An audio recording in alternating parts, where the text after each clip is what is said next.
سلام، خوش اومدید به ویدیو دیگه از کانال ماتریکس. من محمدم و امروز قراره بریم با هم دیگه با بررسی 3 تا از بهترین و ترسناک‌ترین فیلم‌های سال 2023.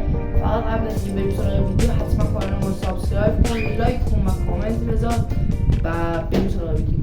توی دهکده کوچیک دختری به نام صوفی که از پدرش که بیمار مراقبت میکنه، او برای زنده موندن یک مغازه باز میکنه که توی آن گوشت اجزای تازه مرده رو میفروشه. از طرف دیگه دختری به نام ساری که برای تبدیل شدن به یک جادوگر به روستا برگشته، او اهالی رو به وحشت میندازه و از طرف دیگه خواهر کوچکتر از اون نیلروم به قتل رسیده و جسدش از داخل قبر ناپدید میشه و این موضوع اونها رو تحریک میکنه تا به برده شیطان بشن. فیلم 1 ساعت و 30 دقیقه بردگان شیطان تو سال فوریه 2023 تو ژانر فیلم‌های ترسناک منتشر شد.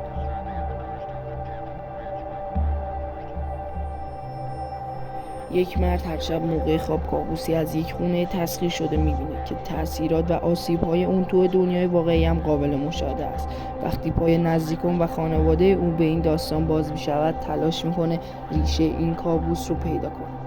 فیلم 1 ساعت و 15 دقیقه احضار پان و پان، این فیلم در ژانر فیلم‌های ترسناک اکشن، یعنی یه جورای ترسناک کمدی، در سال 2023 منتشر شد.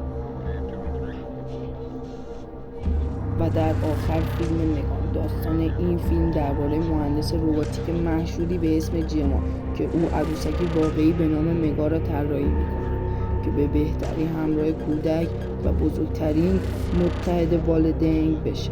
جما از نمونه اولیه او برای نگهداری خواهرزادش استفاده می‌کند.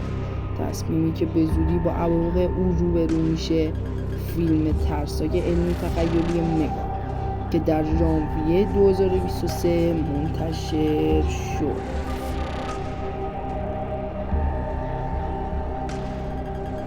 این ویدیو رو تا آخر تماشا کردید. اگر از این ویدیو خوشتون اومد حتما لایک کنید و کانال ما رو سابسکرایب کنید و درباره این ویدیو یا هر چیزی که دوست دارید واسه ما کامنت بذارید. اینجا ماتریکس من هر روز 3 تا از ترسناک‌ترین، بهترین و کوتاه‌ترین ویدیوها رو ارائه میدیم.